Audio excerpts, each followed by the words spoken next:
Salsa untuk bersama mengikuti program Dialog Ramadan penuh makna, penuh berkah. Dialog Ramadan ini sahabat Salsa merupakan program Salsabila FM yang bekerja sama dengan Lembaga Dakwah Nahdlatul Ulama LDNU, pengurus cabang Nahdlatul Ulama PCNU Kabupaten Sampang.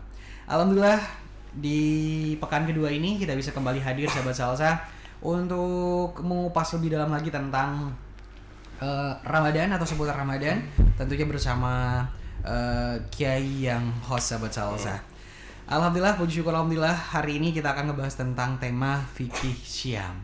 Jadi untuk kamu semua yang belum betul-betul memahami tentang fikih Syam, hukum puasa sahabat Salsa, mulai seperti apa puasa itu sendiri, kemudian kewajibannya, syarat-syaratnya dan hal-hal lain yang berkaitan dengan puasa. Silakan kamu bisa mengikuti dialog Ramadan kita hari ini di 081333331941. Kamu juga boleh ikut bertanya langsung sahabat Salsa, baik di via telepon langsung atau di WA kita. Dan selain di frekuensi kita 94,1 FM, kita juga menyiarkan dialog Ramadan penuh makna, penuh berkah ini di live streaming via akun TikTok kita ya di 941 Salsabila FM. Puji syukur alhamdulillah atas segala nikmat yang telah Allah berikan untuk kita semua sahabat Salsa. Dan alhamdulillah sahabat Salsa, hari ini di program Dialog Ramadan kita kehadiran sosok Kiai muda sahabat Salsa. Beliau merupakan Kiai Muhammad Holil, Wakil Ketua Lembaga Dakwah Nahdlatul Ulama, pengurus cabang Nahdlatul Ulama Kabupaten Sampang. Assalamualaikum Kiai, selamat pagi menjelang siang Kiai. Waalaikumsalam warahmatullahi. Alhamdulillah. Gimana Kiai, puasanya seger Kiai? Alhamdulillah, alhamdulillah. Alhamdulillah sahabat Salsa. Dan untuk kamu semua alhamdulillah puasa hari ini cuacanya adem ya Kiai ya. Alhamdulillah adem. Adem dan Salsabila FM kehadiran Kiai tambah adem lagi Kiai. Oh, alhamdulillah, alhamdulillah. Puji syukur alhamdulillah. Kiai, mungkin pertama Kiai boleh diperkenalkan dulu Kiai, kemudian bagaimana perjalanan pendidikan Kiai dari pesantren ke pesantren, dipersilahkan Kiai. Nggih. Assalamualaikum warahmatullahi wabarakatuh. Waalaikumsalam warahmatullahi wabarakatuh. Bismillahirrahmanirrahim. Alhamdulillahirabbil alamin. Allahumma salli wa sallim wa barik ala sayyidina Muhammadin wa ala alihi washabihi ajma'in. Amma ba'du.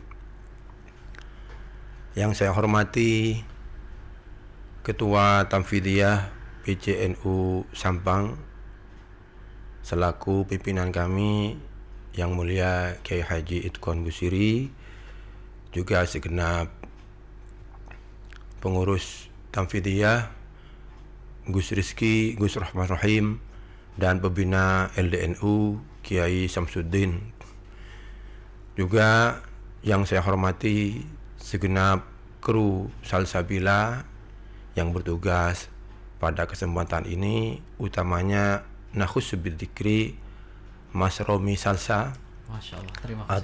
Atallahu umrahu Amin ya rabbal fi sihatin wa afiyatin wa ibadatin, amin amin ya rabbal alamin.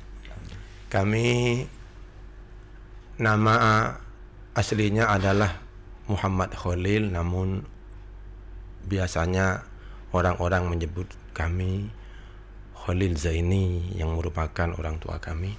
Masya Allah. Kami dulu sekolah ibtidaiyah itu di Sampang ini juga, kemudian melanjutkan pendidikan ke pondok pesantren yang ada di Pasuruan, yaitu Pondok Pesantren Sidogiri, dan aktif di kepengurusan NU insya Allah sudah 3 periode. Pertama ada di LBM, yang kedua ada di RMI, kemudian yang sekarang ini ada di LDNU. Dalam kesempatan ini dari kami dan pihak Salsabila ingin mengadakan dialog di mana temanya adalah fikih Syam atau ahkamus Syam yang berkenaan dengan masalah puasa dari segi hukum-hukumnya, dari segi kewajiban kapan kita berpuasa, kapan kita nanti berlebaran. Pertama, yang harus kita ketahui adalah puasa fardu di bulan Ramadan ini merupakan bagian dari rukun Islam yang 5, di mana Allah Subhanahu wa taala dalam Al-Qur'an berfirman, ya ayyuhalladzina amanu kutiba alaikumusiyam kama kutiba alal ladzina min qablikum la'allakum tattaqun. Wahai orang-orang yang beriman, telah difarduhkan atas kalian berpuasa sebagaimana telah difarduhkan kepada orang-orang sebelum kalian agar supaya kalian bertakwa. Kemudian dalil hadis yang sudah banyak ditulis di kitab-kitab berbunyi, buniyal islamu ala khamsin, syahadati an la ilaha illallah wa anna muhammadar rasulullah wa iqamis shalah wa ita'iz zakah wa siyami ramadan wa hajjil bait. Dari dua dalil ini oleh ulama, kemudian puasa ini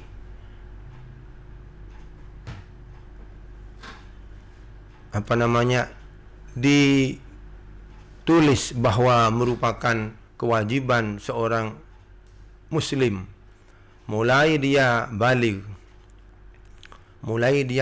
sampai dia nanti pulang ke rahmatullah. Namun takrif daripada puasa sendiri adalah imsakun an mufattirin, ada yang membaca an muftirin, menahan diri agar tidak melakukan hal-hal yang membatalkan seperti makan dan minum, ataupun hal-hal benda-benda yang masuk ke dalam tubuh melalui lubang-lubang tembus yang ada di tubuh kita seperti hidung, telinga, ataupun dua kemaluan. Kewajiban kita ini dalam berpuasa itu, pada awal puasa kita diwajibkan mau berpuasa. Pertama, wajibnya itu kalau bulan Sya'ban sudah sempurna 30 hari.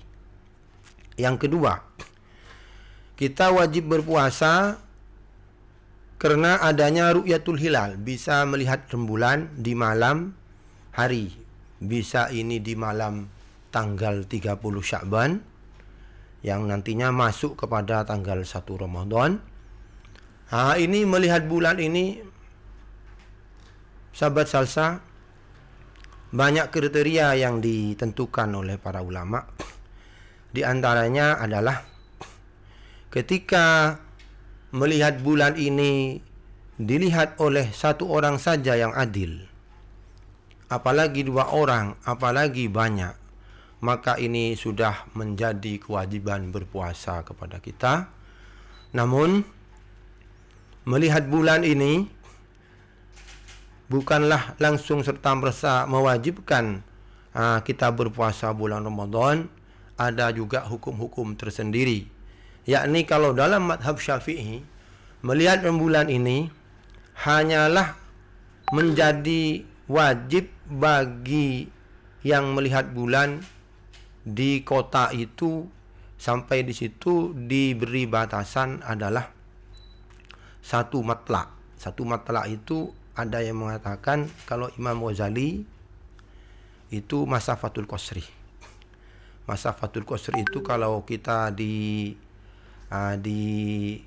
kitab-kitab yang kontemporer sekarang itu ada yang mengatakan 81 kilometer, ada yang mengatakan 89 kilo. Ada ulama yang mengatakan sampai 24 farsakh, yakni sekitar 130 kilo. Maka ketika bulan terlihat di daerah ini sampai sejauh 139 kilo, itu semuanya menjadi wajib. Kecuali di kota-kota lain, di daerah lain juga sama-sama melihat, maka semuanya wajib. Demikian ini tidak berlaku kepada daerah yang jauh, itu dalam madhab Syafi'i. Misalkan di Malaysia melihat bulan, kemudian di Indonesia tidak melihat bulan. Karena dalil daripada melihat bulan itu sumu li ru'yatihi wa aftiru li ru'yatihi fa in gumma alaikum fa akmilu iddata sya'bana salasin. Jadi berpuasalah kamu ketika melihat bulan tanggal 1 itu, dan kamu nantinya janganlah puasa, berbuka ketika nanti sudah tiba saatnya bulan Ramadan selesai, yaitu tanggal 1 Syawal, karena juga melihat bulan. Bila bulan tersebut tidak terlihat pada kalian, maka sempurnakanlah hitungan bulan Sya'ban menjadi 30 atau hitungan bulan Ramadan menjadi 30. Maka dari itu, untuk bisanya wajibnya berpuasa melihat bulan, menurut mazhab Syafi'i ini adalah masuk pada daerah tersendiri. Jadi ketika misalkan Brunei Darussalam melihat rembulan, Indonesia tidak melihat, maka ini sudah menjadi kewajiban Brunei saja untuk berpuasa, sedangkan yang ada di Indonesia itu wajib menyempurnakan 30 hari. Namun di luar mazhab Syafi'i, juga sebagian mazhab Syafi'i ini diusung oleh Imam Al-Mawardi. Itu ketika satu orang saja melihat di dunia ini, dan itu betul-betul melihat, maka semua dunia ini yang ada orang muslimnya semuanya wajib berpuasa. Dan ini didukung oleh 3 mazhab, mazhab Hambali, Maliki dan Hanafi. Maka dari itu, ketika kita memang kesulitan untuk melihat rembulan, biasanya oleh ulama bisa dipakai yang ini biasanya. Seperti barusan yang terjadi di Aceh, melihat yang lain banyak yang tidak melihat. Biasanya ini ada yang memakai. Kemudian penetapan bulan Ramadan ini juga ada yang menggunakan hisab. Hisab ini merupakan kajian-kajian ilmiah, perhitungan bulan. Juga ada yang menajim, perhitungan perbintangan. Sehingga di situ ulama masih beda pendapat. Ada yang mengatakan penetapan 1 Ramadan menggunakan hisab itu tidak dianggap sama sekali. Namun Imam Romli dalam kitabnya Fatwa Romli mengatakan penetapan 1 Ramadan, walaupun pendapat ini dianggap lemah daripada pendapat yang menggunakan ru'yatul hilal, pendapat yang menggunakan hisab ini oleh Imam Romli ini masih dibolehkan. Dan penetapan untuk wajibnya berpuasa melalui hisab ini, katanya Imam Romli, ada 3. Satu adalah bulan itu sudah ada, tapi dipastikan tidak bisa terlihat. Mungkin karena kecil, cahayanya kecil, derajatnya mungkin 1 derajat atau tidak sampai 2 derajat. Kemudian pendapat yang kedua, bulan ini mungkin dilihat. Mungkin dilihat ini mungkin derajatnya sudah agak besar tapi tidak terlalu besar. Makanya mungkin dilihat, mungkin tidak. Ini pendapat yang kedua. Kemudian yang ketiga, pasti bulan itu terlihat karena sangat besar, seperti 6 derajat atau 7 derajat. Maka ketiga-tiganya ini terjadi khilaf di antara ulama. Ada yang mengatakan yang nomor 3 yang pasti terlihat itu langsung boleh menetapkan bulan Ramadan, tanggal 1 Ramadan, walaupun tanpa melihat ru'yatul hilal. Tapi ini pendapat lemah ya, dibanding daripada langsung melihat bulan. Yang kedua, itu karena memungkinkan untuk dilihat, namun pembuktiannya nanti belum terlihat atau tidak, atau iya atau dilihat, itu juga oleh ulama dibolehkan, tapi yang terlemah. Dan yang paling lemah adalah ada tapi dipastikan oleh hisab tidak bisa dilihat. Ini yang paling lemah. Kalau mengambil pendapat ini, ya boleh juga, namun paling lemah.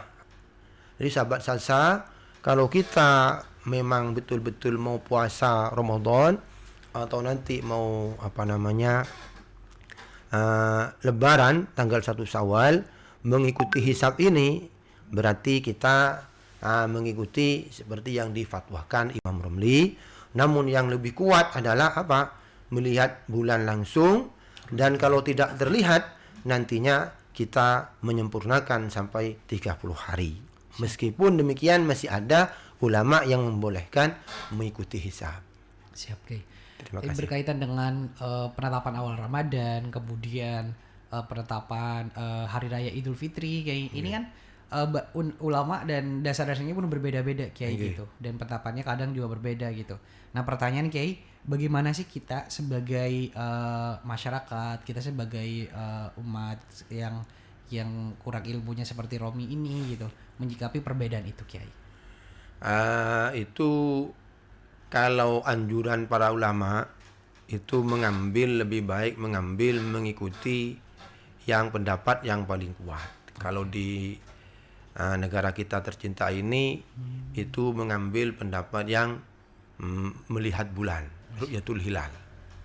Itu umpamanya memang ada di negeri kita ini suatu ormas memang ada yang langsung memberi penjelasan bahwa awal Ramadan atau 1 Syawal Lebaran itu langsung menggunakan hisab, walaupun secara hisab tidak bisa terlihat bulan.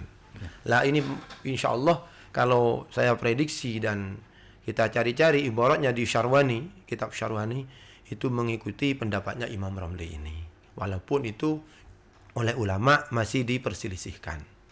Dengan artian pendapat itu tidak begitu kuat, tapi sudah ada yang bertanggung jawab.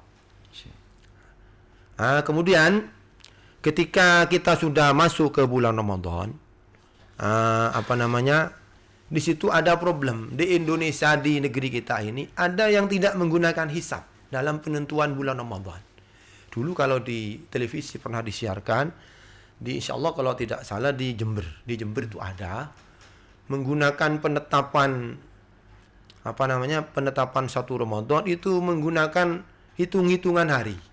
Dan itu katanya ada di kitab. Setelah saya cari memang betul ada di kitab Nuzhatul Majalis. Masya Allah. Di Nuzhatul Majalis itu ada begini. Ketika tanggal 5 tahun ini, maka harinya tanggal 5 tahun ini menjadi awal Ramadan tahun depan. Atau tanggal 5 tahun dulu menjadi awal Ramadan tahun sekarang. Misalkan dulu umpamanya Jumat tanggal 5, berarti sekarang Jumat, bukan Sabtu. Masya Allah. Di kitab itu. Namun setelah dicari lagi, di Basul Masailkan, banyak pondok-pondok pesantren yang Basul Masail, pendapat ini ternyata kitabnya saja oleh ulama dikritik. Karena mulai dulu tidak ada hitung-hitungan begitu. Yang ada hanya 2 kata ulama, yaitu ru'yatul hilal ataupun pakai metode hisab. Maka kitab ini sangat dikanter sekali, sangat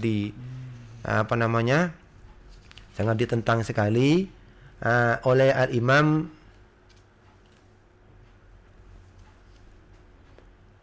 Al-Azhari. Di situ diterangkan bahwa dalam kitab ini banyak hal-hal yang khurafat, banyak barang-barang pendapat-pendapat yang maudhu', yaitu Syekh Muhammad bin Bashir bin Dhafir Al-Azhari Asy-Syafi'i. Di situ dikanter jangan sampai kitab ini dibuat pedoman. Seperti itu. Kemudian ketika kita sudah masuk ke dalam bulan puasa, sudah berpuasa baik mengikuti ru'yatul hilal atau yang mengikuti hisab ini, kita ketika malam sudah berkewajiban niat. Maka niat ini terjadi beberapa pembahasan. Pertama, dalam mazhab Syafi'i wajib berniat setiap malam. Jadi sebelum subuh, sebelum fajar, kita wajib melakukan niat. Dengan apa niat tersebut? Nawaitu shauma ghadin an adai fardhi syahri ramadhani hadhihi sanati lillahi ta'ala. Sebelum subuh.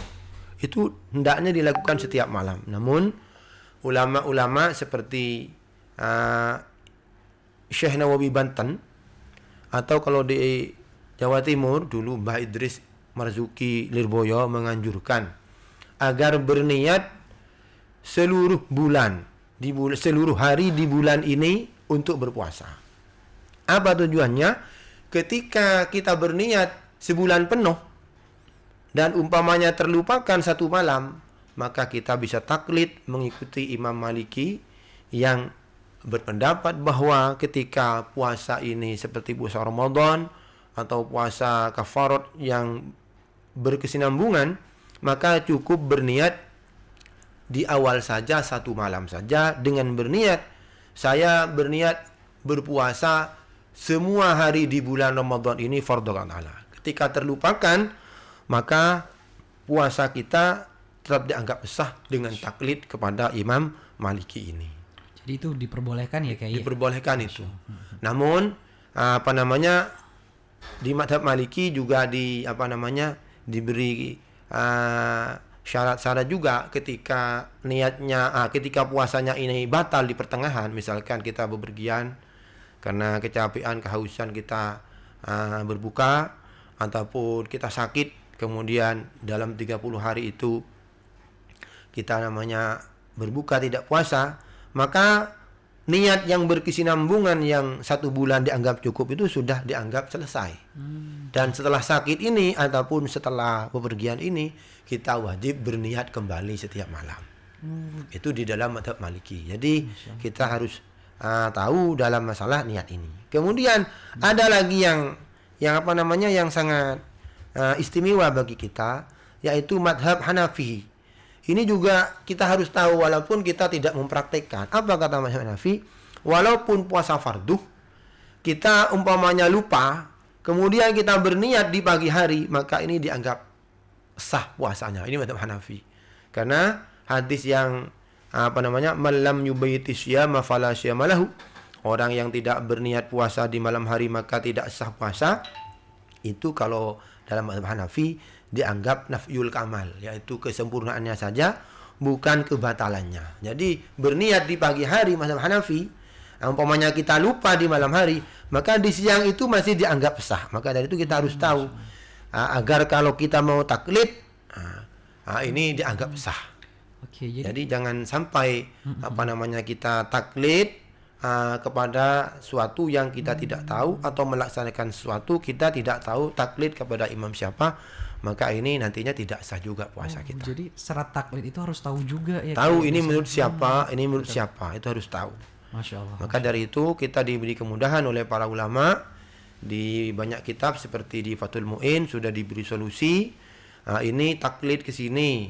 Jadi kalau tanggal 1 kita berniat selama 1 bulan. Di siang hari umpamanya kita terlupakan ikut Imam Hanafi ini, biar di siang itu tidak batal, kita tidak usah mengqadha dalam masalah niat ini. Masya Allah. Begitu. Kemudian kita sekarang akan membahas masalah batalnya puasa. Siap, Kiai. Batalnya puasa ini sahabat salsa mulai dari yang pertama, yaitu kita harus menahan diri, tidak makan dan tidak minum, serta tidak ada suatu yang masuk ke dalam tubuh kita melalui lubang tembus seperti telinga ataupun hidung ataupun mulut ataupun 2 kemaluan yang kita punya. Kalau itu terjadi, maka puasa kita batal kalau dengan sengaja.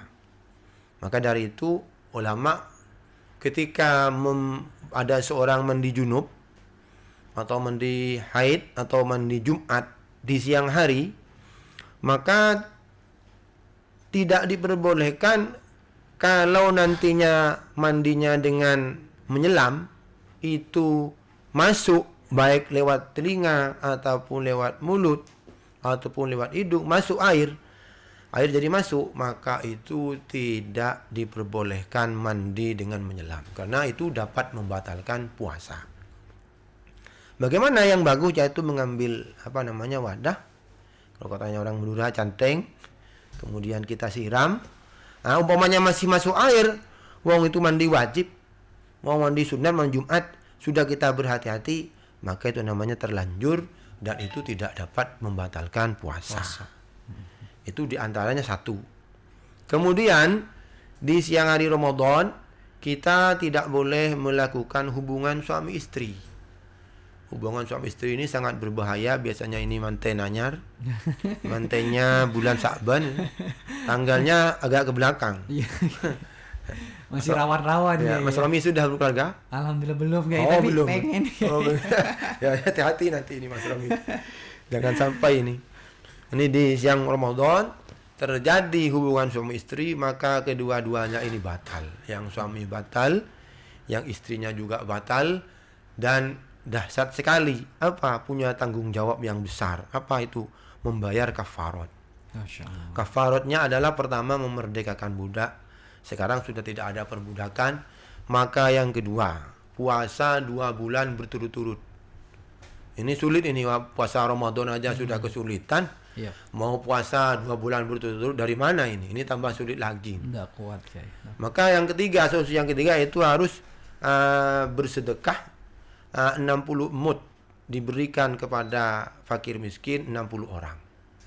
Ini sebagai gantinya. Bagi yang membatalkan puasa dengan melakukan hubungan suami istri.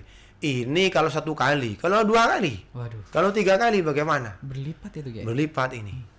Maka dari situ hendaknya kita yang sedang melakukan puasa memohon kepada Allah, mudah-mudahan kita oleh Allah dalam berpuasa ini dikuatkan dari hal-hal yang membatalkan puasa ataupun perbuatan-perbuatan dosa yang dapat membatalkan puasanya, pahalanya puasa, yang mentiadakan pahalanya puasa. Siap. Mohon izin Kiai, ini Oke. karena kebetulan ada penanya Kiai dan Oke. dan ini berkenaan juga dengan pembahasan tentang suami istri tadi gitu. Oke. Ini ada akun namanya Latif Ergif. Bagaimana hukumnya mencium istri saat berpuasa sekiranya sampai syahwat Kiai gitu. Mohon dijawab Kiai. Jadi kalau kublah, istilah dalam kitab itu kublah ya. Kubelah. Kublah itu mengecup. Kalau dengan hidung itu namanya mencium itu namanya. Itu oleh ulama ketika tidak syahwat itu tidak apa-apa karena tidak syahwat. Syahwat itu yang dimaksud syahwat bukan amit-amit. Kata orang dulu amit-amit bukan apa namanya? Bukan kemaluannya hidup, bukan. Bukan itu saja, tapi apa keinginan yang besar itu sudah masuk syahwat. Apalagi tambah intisyar, kemaluannya tambah hidup, itu tambah bukan syahwat lagi, sudah melebihi syahwat. Tidak ada keinginan seperti itu, seperti kita mencium anak kita atau mencium orang tua, kan bukan karena syahwat, itu karena sayang. Maka itu yang diperbolehkan. Kalau karena syahwat, maka itu diharamkan, tidak diperbolehkan. Lebih-lebih kalau sampai keluar mani, kita inzal, itu maka puasanya batal. Menurut Imam Maliki, keluar madi saja, madi bukan mani, Iya. itu sudah batal puasanya. Masya Allah. Biasanya madi itu keluar ketika setelah intisyar, kemaluannya hidup, kemudian turun lagi, terus keluar air bening, sangat bening sekali, itu namanya madi. Maka terjadi khilaf di madhab Maliki, itu sudah dibatalkan puasanya. Maka dari itu hendaknya kita jangan. Kalau biasanya sedang sakit ya, istrinya sedang sakit, ada di rumah sakit koma kan. Dari sananya kita mencium umpamanya. Bukan karena hubungan yang seperti setiap malam. Iya. Lah itu yang dimaksud tidak ada syahwat, mungkin seperti itu mungkin. Masya Allah. Contohnya cuma contoh. Ini jelas sekali ya sahabat-sahabat. Jadi jangan dulu deh, sabar dulu, tunggu beduk adzan dulu ya kayak gitu ya. Oke. Oke, bisa dilanjut lagi kayak. Ya. Kemudian setelah kita menjauhi hubungan suami istri, juga kita hendaknya menjauhi hal-hal yang membatalkan seperti urak-urak kuping. Kupingnya ini diurak-urak, gatal maunya. Kalau di luarnya saja yang terlihat dan yang tercapai oleh telunjuk ketika kita mengusap kuping dalam wudu, itu mungkin tidak apa-apa. Tapi kalau pakai ketembat atau pakai yang urukan kuping itu oleh ulama dibatalkan puasanya. ya, dibatalkan menjadi batal. Harus hati-hati. Ya, tapi Imam Ghazali mengatakan tidak. Mungkin kalau sudah tidak kuat ya, tidak kuat sangat gatal ya, ikut Imam Ghazali ini. Karena menurut Imam Ghazali, kuping ini bukan lubang tembus, tapi apa namanya, seperti pori-pori. Maka tidak masuk ke dalam badan ketika kita melakukan urek-urek kuping itu Imam Ghazali. Tapi ini pendapat yang lemah. Yang kuat dalam mazhab Syafi'i, janganlah, kalau bisa ditahan ataupun bisa yang lain, jangan diurek-urek sampai ke dalam kupingnya. Kemudian juga di saat puasa biasanya ibu-ibu itu sedang masak. Ketika masak itu sedang masak biasanya mau merasakan sudah asin apa tidak, sudah manis apa tidak. Kemudian ibu-ibu itu mencicipi makannya di mulut. Ini apa dapat membatalkan puasa apa tidak? Oh, asalkan jangan ditelan, maka ini tidak dapat membatalkan puasa. Jadi ketika sudah terasa manisnya, terasa asinnya, kita ludahkan, kita berkumur langsung. Seperti itu. Yang sering terjadi di kalangan kaum muslimin itu biasanya ketika gusi berdarah. Gusi berdarah atau gigi berdarah. Ini sudah ada di dalam mulut kita, berarti sudah ada benda lain, yaitu yang namanya darah. Maka ludah ini jangan ditelan. Ketika ludah ini ditelan, berarti kita menelan darah. Ketika menelan darah, berarti puasa kita batal. Umpamanya sudah diludahkan, sudah putih, tapi belum berkumur, maka ini juga masih batal. Kenapa? Karena ludah itu masih bercampur dengan darah.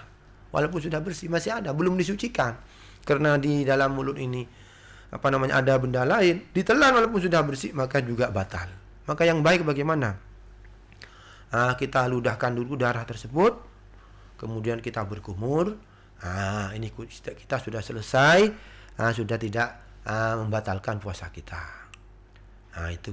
Masya Allah, banyak banget ya sahabat salsa ilmu-ilmu baru yang kita dapatkan dari Kiai Holil. Luar biasa banget Kiai. Sebelum lanjut Kiai, ini tadi di awal Kiai sempat menjelaskan bahwa puasa itu wajib baik dengan dasar nas Al-Quran, kemudian hadis gitu. Dan ini ada pertanyaan Kiai dari sahabat salsa kita Kiai.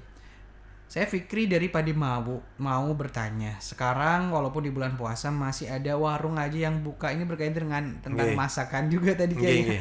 Nah, yang mau saya tanyakan adalah bagaimana cara untuk menyikapi orang yang tidak berpuasa di bulan Ramadan. Terima kasih Kiai. Dan tambahan dari Romi, tadi kan udah dijelaskan nih tentang bahwa orang berpuasa itu wajib nih sahabat salsa ya. Terus bagaimana hukum orang yang tidak berpuasa gitu Kiai? Sekaligus menyikapi orang-orang yang tidak berpuasa itu. Terima kasih. Sebetulnya ini sudah melanggar rukun Islamnya sendiri. Karena rukun Islam berkewajiban kita berpuasa di bulan Ramadan. Kemudian umpamanya ada orang tidak berpuasa, yaitu dosa besar itu. Dosa besar. Maka dia itu harus mengqadha nanti dan harus minta ampunan kepada Allah. Untuk yang menjual, ini yang banyak yang menjual ini. Betul. Yang menjual itu juga hati-hati ketika dia tahu bahwa orang yang mau makan itu orang yang tidak berpuasa karena bukan ada sebab udzur seperti haid atau anak kecil atau orang sakit, dia jual orangnya bukan orang bepergian, orang-orang situ aja. Maka dia juga dapat kebahagiaan dosanya karena i'anah alal maksiyah, membantu bermaksiat orang lain. Maka janganlah berjualan di pagi hari makanan-makanan masak yang kalau kita tahu itu mau dimakan. Biasanya dikasih warungnya dikasih banner biasanya, cuma kakinya kelihatan di bawah. Tibanya begitu. Itu jangan khawatir tentang rezeki, insya Allah. Nanti kalau sudah sore, sudah jam 4 ya, kita jualan, insya Allah oleh Allah tetap diganti. Karena Allah tidak akan membiarkan hambanya untuk melakukan hal yang diridhoi dengan suatu yang diharamkan. Maka ada hadis itu, man tarokal haram atahullahul halal.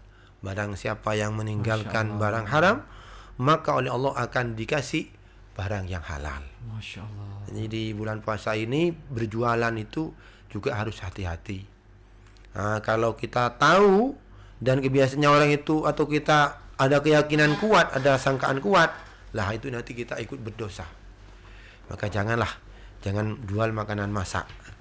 Masya Allah, sahabat salsa, ini harus diingat ya hadisnya sahabat salsa, man tarakal haram atahullahul halal. Atahullahul halal. Masya Allah, sahabat salsa itu. Ini Gay masih ada pertanyaan lagi luar biasa sekali nih Gay. Ini pendengarnya lebih interaktif dari episode pertama Gay. Dari sekarang luar biasa banget, banyak penanya baik di WA kita, kemudian di live TikTok kita Gay. Dan ini berikutnya, Assalamualaikum Ustadz, saya Darun mau nanya. Tadi hidung saya kemasukan hewan kecil gitu. Nah, sehingga si Harun ini batuk Kiai dan sampai muntah sedikit gitu. Apakah hukumnya batal atau tidak gitu? Soalnya muntahnya katanya tidak sengaja Kiai, karena sebab kemasukan hewan tadi itu Kiai. Bagaimana Kiai? Terima kasih Saudara Harun. Darun dari mana itu? Darun ini nggak menyertakan alamatnya. Oh, okay. Ya, terima kasih Darun. Di pembahasan ini juga ada, namun sampai sudah nanya dulu, muntah. Muntah ini ada kalanya disengaja, ada kalanya tidak. Seperti barusan sampean mengatakan tidak sengaja, maka puasanya itu tidak batal karena tidak sengaja, kecuali setelah muntahannya itu ada sedikit di mulut, ditelan lagi, maka batalnya bukan karena muntah, menelan barang yang sudah keluar ke mulut itu ditelan lagi. Nah itu. Kalau kemasukan hewan karena tidak sengaja, itu juga tidak membatalkan puasa. Jadi muntahnya itu karena tidak sengaja, maka itu tidak dapat membatalkan puasa, asalkan tidak ditelan lagi ya. Ada sisa-sisa ditelan lagi, maka setelah muntah kewajiban sampean itu harus segera berkumur. Berkumur sampai 3 kali.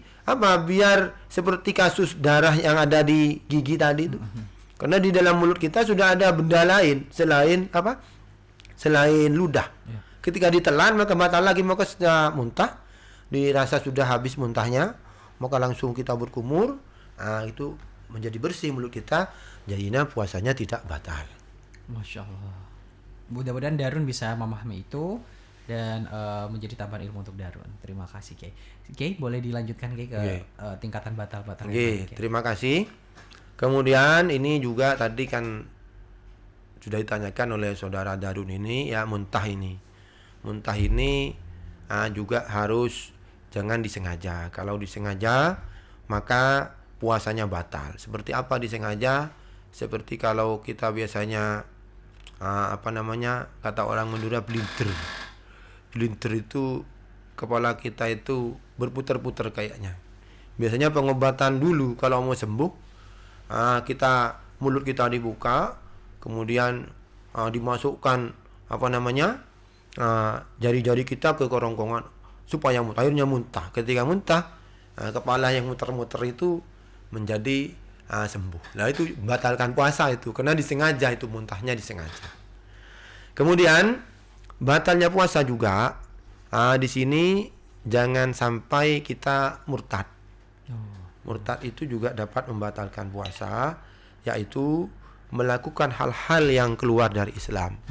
Baik itu melalui af'al, pekerjaan seperti kita menyembah kepada selain Allah, menyembah patung, menyembah menyembah hewan seperti yang dilakukan oleh dulu kaumnya Nabi Musa, atau kita salah berucap ini yang dapat mensyirikkan atau yang dapat memurtadkan, maka juga puasanya batal. Ini jangan sampai syirik.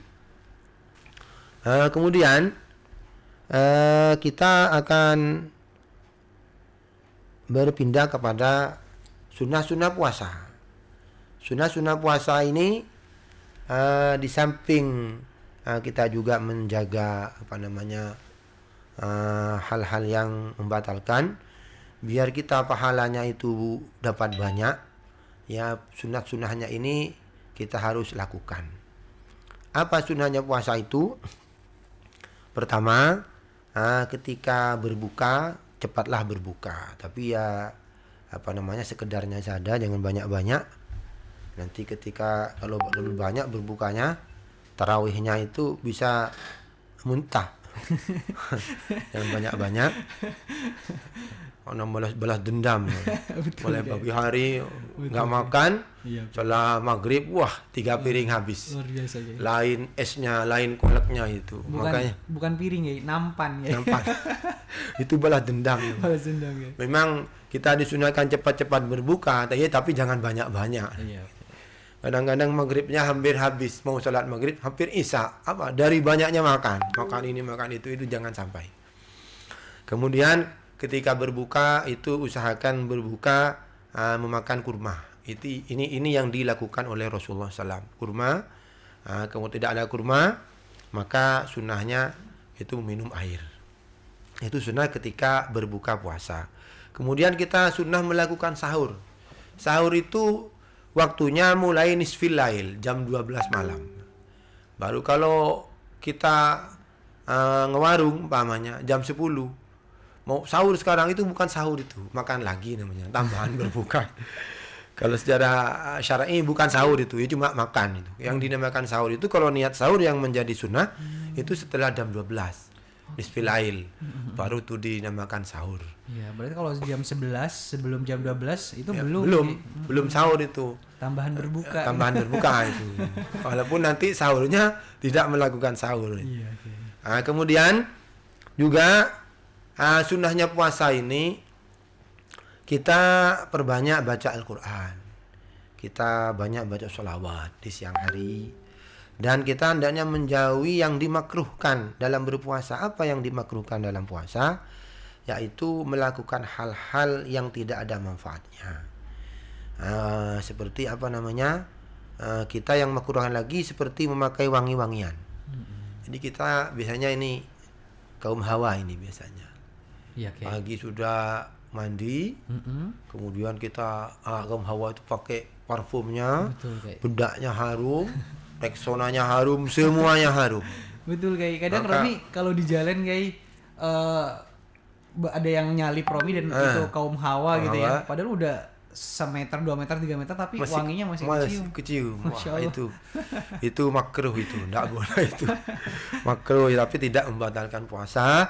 Namun pahala puasanya berkurang. Yang asalnya dapat 100 mungkin dapat 80. Masya Allah. Ditambah makruh lagi, dapat kurang lagi pahalanya. Maka dari itu terjadi ta'arud. Ta'arud itu pertentangan antara sunnahnya Jumat memakai wangian dengan larangan puasa yang memakruhkan memakai wangian. Mana yang dimenangkan ini? Dalam satu anjuran Masya Allah. ketika bulan puasa, ketika kita melaksanakan Jumat, hendaknya sunnah memakai wangi-wangian. Sementara ketika bulan Ramadan kita makruh pakai wangi-wangian. Sunnah dan makruh ini bertentangan. Mana yang dimenangkan? Kalau dalam kitab ya Thalibin itu dimenangkan yang makruhnya pakai wangi-wangian bulan Ramadan. Jadi bagaimana? Jumatnya tidak usah memakai wangi-wangian. Masya Allah. Karena di bulan Ramadannya ini sudah dimakruhkan memakai minyak wangi. Masya Allah. Kemudian dulu sempat ada bertanya kepada saya, loh, kalau umpamanya sabun bagaimana? Masa tidak ada dispensasi sama sekali? Kalau wangi makruh semua. Bagaimana ini? Sabun waktu mandi saya nanti ini bau ini. Kumpul sama teman bau. Kumpul sama saudara bau. Maka ulama kalau sabun saat mandi itu tidak termasuk. Sabun saat mandi itu di bejuri itu tidak masuk, masuk yang makruhkan. Maka kita sabun dulu sepuasnya kemudian disiram. Nah, itu. Biar tidak. Tapi kalau minyak wangi tidak boleh. Menjadi makruh. Ya, mungkin ada penanya lagi? Subhanallah, luar biasa sekali ya sahabat salsa. Banyak ilmu-ilmu baru yang kita dapatkan dari apa yang sudah disampaikan oleh Kiai Khalil. Ketika Kiai menyampaikan kepada saya ada pertanyaan, tentu banyak Kiai, karena alhamdulillah luar biasa sekali ya. Mungkin ini berkah paparan Kiai Khalil yang begitu jelas berkaitan dengan hukum-hukum puasa, mulai dari dasar hukum wajibnya puasa, kemudian penetapan awal puasa dan penetapan Idul Fitri nanti, kemudian niat dan hal-hal yang membatalkan. Ini sangat luar biasa sekali, sangat lugas, sangat jelas itu apa yang disampaikan. Ini berkaitan dengan tadi sempat disinggung tentang pengurangan pahala Ramadan, Kiai, pahala puasa di bulan Ramadan. Ini ada pertanyaan dari di live TikTok kita dari Ruro Collection, Kiai. Nah, Kiai, kalau ada orang puasa tapi sholatnya putus nyambung dan ada yang nggak sholat sama sekali gitu, itu gimana puasanya, Kiai? Ya, terima kasih. Jadi dalam hal ini secara zahir ya, bukan secara pahala dulu. Puasa dan sholat itu adalah merupakan ibadah tersendiri. Ya sholat, puasa ya puasa. Begitu. Jadi ketika nanti secara zahir, secara lahiriah ini dia sudah puasa dan dianggap sah secara zahir, baik dari batalnya ya, kemudian dari niatnya, kemudian dari makruhnya, maka sudah lain ini, puasanya dianggap sah. Kemudian ketika dia tidak sholat, ya puasa tidak sholatnya, dosa tidak sholatnya mengena kepada dia, dan justru dengan tidak sholat ini pahala puasanya nanti bisa dikurangi, tapi tetap insya Allah ada pahalanya, karena ini barang wajib, ada pahalanya, walaupun tidak sebesar pahalanya orang yang tidak sholat, pahalanya orang yang sholat. Jadi orang yang sholat itu double dapat 2, orang yang puasa tidak sholat ya dikurangi pahalanya sedikit, bisa-bisa mungkin tipis sekali mau mendapat pahala. Kenapa? Tujuan daripada puasa di antaranya adalah untuk menahan diri melanggar kepada Allah. Sementara dia itu tetap melanggar dengan puasanya, yaitu dengan tidak sholat. Nah, itu. Jadi katanya para imam-imam itu yang dikutip oleh Syekh Nawawi Abdul Jalil Sidogiri, kalau puasa syariat itu sudah dianggap batal dengan melakukan hal-hal seperti minum dan makan. Batal puasanya. Kalau puasa thariqah itu dianggap batal dengan melakukan hal-hal yang bermaksiat seperti ghibah, ngerasani, ataupun mencaci maki atau menyakiti orang, itu puasa thariqahnya sudah batal. Pahalanya sudah habis. Kemudian ada puasa hakikah, puasanya orang wali ini. Sudah tinggi sekali. Apa itu? Menjadi batal kalau dia itu berpaling kepada selain Allah. Hatinya saja tidak mengingat Allah sebentar. Atau kepentingan-kepentingan yang diperintah oleh Allah itu diabaikan sedikit saja. Maka dalam puasa hakikah, dia sudah dianggap batal.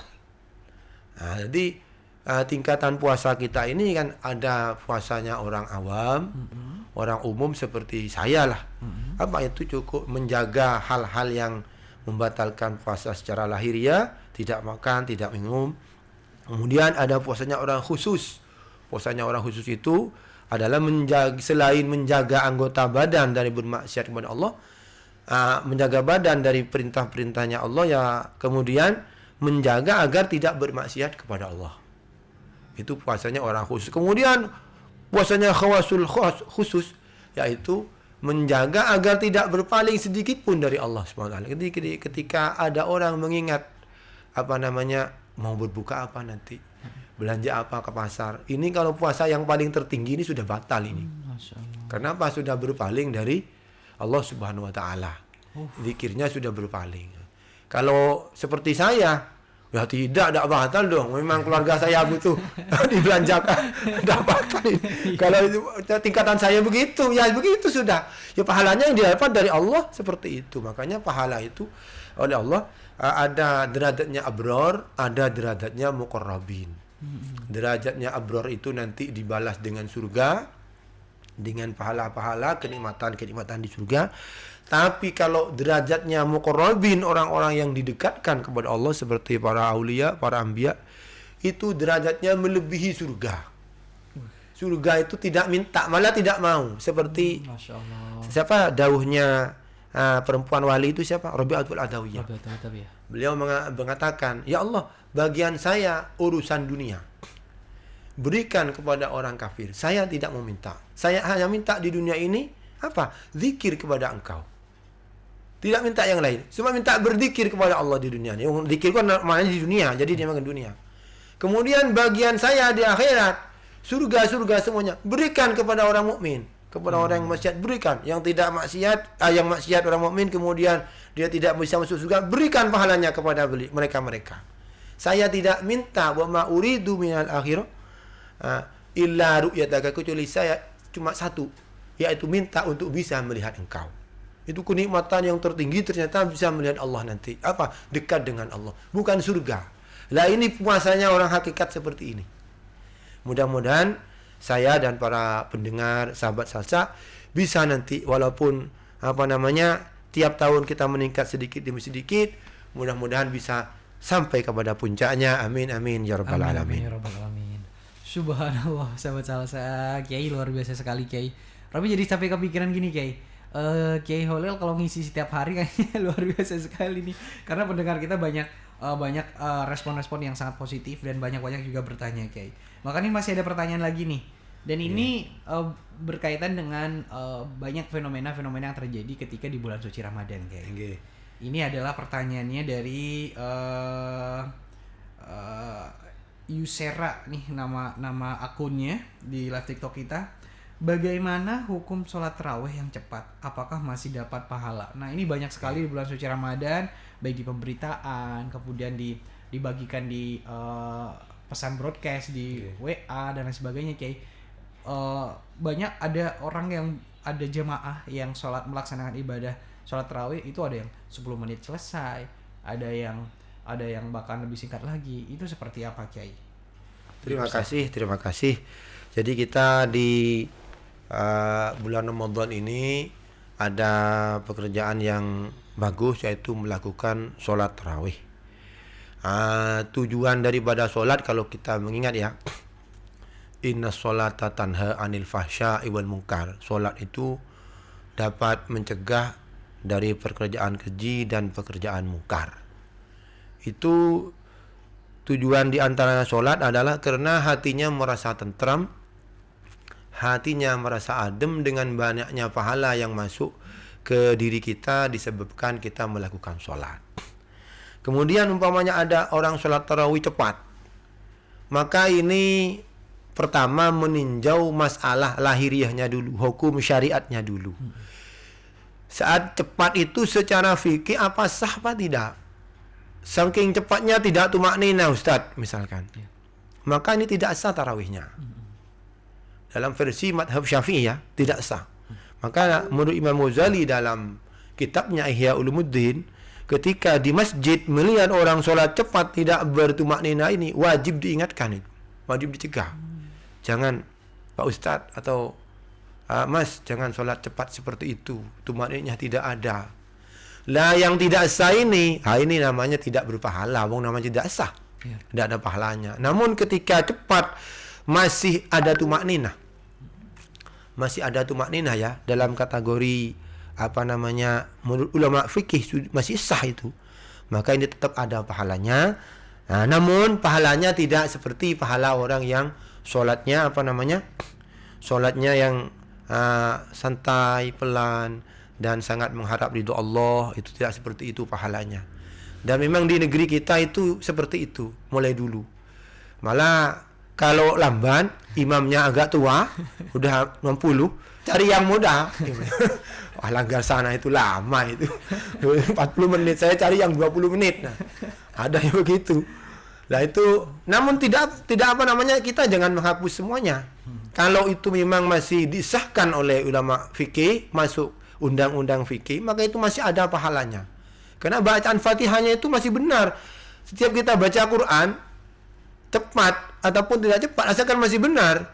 Karena Al-Quran itu al-muta'abbad bitilawatihi. Al-Quran itu sudah menjadi ibadah dengan cuma dibaca. Berapa kali kita baca Fatihah? Berapa kali kita membaca surah dalam tarawih itu? Berapa kita kali baca sholawat? Maka itu pahala semua itu. Tapi ya ingat, pahalanya tidak sama dengan dengan orang yang sholatnya bagus, yang khusyuk. Karena orang yang khusyuk itu pasti dipuji oleh Allah dalam Al-Quran, qad aflahal mu'minun alladzina hum fi sholatihim khashi'un. Sungguh beruntung orang-orang mukmin itu, yaitu orang-orang yang dalam sholatnya khusyuk. Kalau cepat biasanya tidak khusyuk, biasanya begitu. Tapi jangan kita hapus semuanya. Kalau masih benar ya masih ada pahalanya itu. Cuma ya tidak sama. Saya pernah bertanya kepada satu ustadz, kok bisa cepat ustadz? Loh, saya ya menjaga dua kemungkinan. Kenapa? Kalau tidak cepat tidak sholat. Ada yang begitu. Ini tetangga saya ini kalau saya tidak cepat, tapi cepat yang masih sah ya, tidak sholat itu. Lama katanya ada yang menurut, ya habis lah pojong apa? Itu tidak sholat lah. Ustaz ini untuk menjaga tidak sholatnya ini, maka kalau tidak sholat sudah dipastikan tidak dapat pahala sama sekali itu. Pasti itu tidak dapat pahala sama sekali. Kalau masih sholat, asal benar sholatnya walaupun tidak lama, tidak itu masih dapat karena baca Fatihah. Itu banyak ada zikirnya, masih dapat. Itu mungkin katanya orang Madura timbangan rusak. Timbangan tapi ditimbang dengan yang rusak. Timbangan itu biasanya kan adil timbangannya itu. Iya, betul, Itu timbangan rusak, ketimbang begini maka harus begini. Lah itu timbangan rusak itu. Jadi disitulah mungkin celahnya para orang-orang yang mempercepat tarawih itu. Oke. Siap, ini luar biasa sekali sahabat Sela. Aduh, waktunya tinggal dikit tapi masih ada penanya yang belum kejawab nih, Kay. Kita langsung aja ke penanya berikutnya, Kay ya. Okay. Ini dari Irfan Jaya 4588, Kay. Assalamualaikum Ustadz, saya Halil dari Jakarta. Halil dari Jakarta. Bagaimana hukumnya berenang saat puasa gitu? Ya. Gitu. Mungkin ini atlet atau apa? Nggih. Terima kasih. Jadi berenang saat puasa pada hukum aslinya itu boleh-boleh saja. Asalkan kita tidak punya sangkaan kuat ketika kita berenang akan masuk air ke lubang tembus kita melalui telinga atau hidung atau mulut ataupun dua kemaluan yang di bawah. Itu boleh-boleh saja. Kalau kita curiga atau dimungkinkan nanti kita ketika menyelam itu kemasukan air, maka berenangnya ini hukumnya haram, tidak boleh. Karena akan dapat membatalkan puasa. Biasanya ya begini, kalau tidak mau membatalkan puasa, kupingnya disumbat. Disumbat pakai apa sekiranya tidak masuk, tapi kupingnya di luar, jangan sampai ke dalam sumbatnya. Bahaya juga kayak. Iya. Sumbat atau hidungnya disumbat, mulutnya diplaster semuanya, air tidak akan masuk. Nah, itu mungkin bisa berenang seperti itu. Kalau dimungkinkan tenggelam nanti itu masuk air ya tidak boleh, berenangnya tidak boleh. Dan kalau betulan itu masuk air, maka puasanya dianggap batal seperti itu. Iya, mudah-mudahan Irfan bisa memahami itu. Jadi tetap harus berhati-hati di bulan suci Ramadan ketika menunaikan ibadah puasa. Ini ada pertanyaan lagi, Kiai. Ini dari Muhammad Hariri. Assalamualaikum. Dari Buntan Timur, ketika ngambil wudhu itu kan ada sunnah memasukkan air ke dalam hidung dan mulut, hidung dan mulut. Ketika puasa itu gimana hukumnya, boleh apa tidak Kiai itu melaksanakan kesunahan itu? Ya, itu hukumnya tetap sunnah, tetap sunnah ya. Jadi kita tetap melakukan berkumur atau menghirup air ke dalam hidung, tetap sunnah ketika melakukan wudhu. Namun kalau bisa jangan mubalaghah. Apa mubalaghah itu? Terlalu dihirup. Jangan. Keumpamanya itu terlanjur masuk, maka memang terlanjur, maka itu tidak membatalkan puasa. Karena kita tidak berniat ingin menghirup, meminum. Tidak seperti itu. Seperti juga orang suntik di bulan puasa. Ini ulama terjadi pendapat kalau cuma suntik tidak sampai kenyang ya. Itu didahulukan oleh ulama, tidak dapat membatalkan puasa. Namun diinfus pakai infus ya, orang sakit diinfus, itu ulama terjadi dua pendapat. Ada yang mengatakan tidak batal secara mutlak karena itu tidak melalui lubang tembus. Ada yang mengatakan kalau sampai kenyang biasanya tidak lapar kan ya? Biasanya kalau diinfus sampai habis 3 tidak lapar. Nah itu ada yang mengatakan batal. Ulama ada yang mengatakan karena kenyang. Puasa itu tujuannya lapar agar nafsu kita itu turun, tensinya turun. Kalau kenyang kan tensinya syahwat, mau jalan-jalan, mau begini, mau hubungan sama istri, semuanya mau ngomong, mau banyak ngomong. Tapi kalau lapar ngomongnya males, mau jalan-jalan males. Akhirnya bermaksiatnya berkurang. Kenapa? Nafsunya sudah kita tekan. Makanya ada orang bertanya, dalam puasa, di dalam hadis katanya setan itu dibelenggu. Kok masih ada orang melakukan maksiat? Lah itu bukan setan, itu nafsunya itu terlalu besar sehingga puasanya tidak mampu, atau dia tidak puasa, kadang puasanya tidak mampu menghalau nafsunya. Siap Kiai. Itu sahabat salsa mudah-mudahan bisa dimengerti untuk kamu yang sudah bertanya. Dan ini pertanyaan terakhir Kiai. Okay. Assalamualaikum Kiai. Saya Harun Marcel di kawasan Karanganyar Sidogiri katanya. Namun saat ini berada di Omben Sampang. Okay. Ingin bertanya, saya tahun kemarin bolong 3 hari.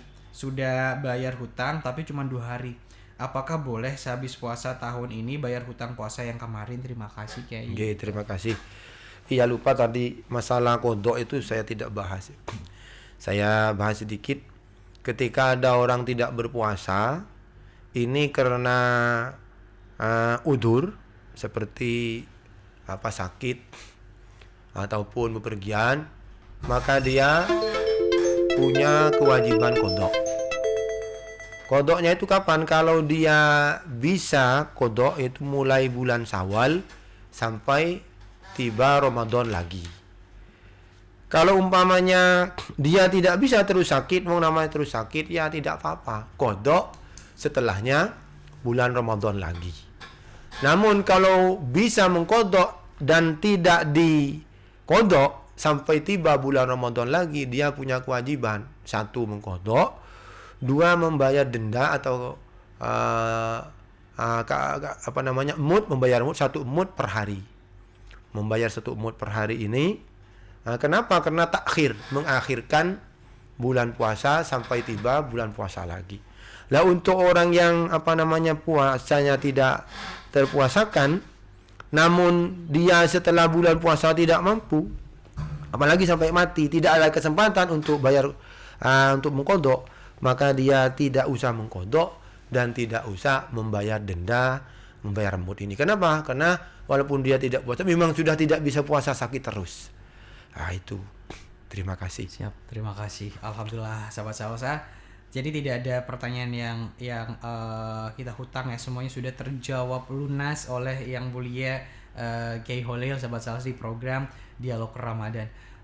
Sesuai jargon kita di program Dialog Ramadan penuh makna, penuh berkah. Mudah-mudahan kehadiran Kiai dan semua sahabat salsa yang hadir juga di frekuensi kita dan live TikTok kita mendapatkan, bisa memahami betul makna bulan suci Ramadan, utamanya puasa Ramadan, dan kita bisa mendapatkan berkah Ramadan. Amin amin ya rabbal alamin. Kiai sebagai penutup, Kiai boleh Kiai pesannya Kiai untuk semua masyarakat di Kabupaten Sampang, utamanya untuk semua umat Islam itu Kiai berkenan dengan puasa. Dipersilakan. Terima kasih. Saya menyampaikan dauhnya Imam Ibnu Hajar dalam kitab Fathul Ilah. Mumpung ini bulan Ramadan, di situ ada at-tafaqquh fid din alamatun ala husnil khatimah. Mencari pengertian dalam agama, mencari ilmu dalam masalah agama, itu merupakan tanda kita akan mati husnul khatimah. Jadi di bulan puasa ini banyak-banyaklah kita mengkaji makna bulan Ramadan, mengkaji ilmu-ilmu agama, agar kita nantinya sesuai dengan dahulunya Ibnu Hajar ini dalam kitab Fathul Ilah, kita akan mati dalam keadaan husnul khatimah. Cukup ya? Cukup Kiai. Demikian dari kami, kurang dan lebihnya mohon maaf yang sebesar-besarnya. Wassalamualaikum warahmatullahi wabarakatuh. Waalaikumsalam warahmatullahi wabarakatuh. Alhamdulillah sahabat salsa, sudah kita ikuti bersama Dialog Ramadan bersama Yang Mulia Kiai Holil sahabat salsa. Beliau merupakan wakil ketua Lembaga Dakwah Nahdlatul Ulama PCNU Kabupaten Sampang. Luar biasa banyak ilmu yang kita dapat. Mudah-mudahan kita mendapatkan, bisa betul memahami makna Ramadan, dan kita semua mendapatkan berkah Ramadan. Terima kasih untuk Kiai, dan terima kasih juga untuk LDNU Kabupaten Sampang. Terima kasih juga untuk semua sahabat salsa bila yang sudah mengikuti. Dan selamat untuk ibadah puasa. Saya Romi yang bertugas pamit undur diri. Semua assalamualaikum warahmatullahi wabarakatuh, dan sampai jumpa di minggu depan di program yang sama, Dialog Ramadan, penuh makna, penuh berkah. Semua assalamualaikum warahmatullahi wabarakatuh. Waalaikumsalam.